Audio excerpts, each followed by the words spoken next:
শোনো শোনো, তুমি কোথায় যাও? কোথায় যাও? শোনো, তানিয়া প্রতিদিন আপুকে স্কুল থেকে নিয়ে আসে।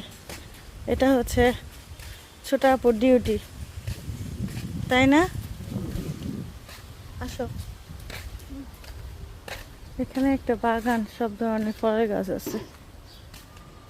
এই যে একটা, এখানে অনেক লিচু গাছ, একদম লাল লাল লিচুগুলো ঝরে থাকে। তুমি প্রতিদিন আপুকে নিয়ে আসো স্কুল থেকে? হুম, তুমি স্কুলে যাবা না? স্কুলে পড়বে না তুমি? কেন? ধরো আমার হাত ধরো, হাত ধরো। কেন?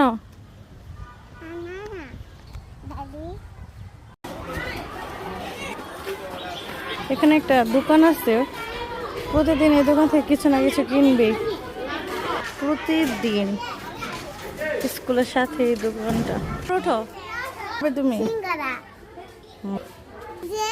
জেমস খাওয়া ভালো না।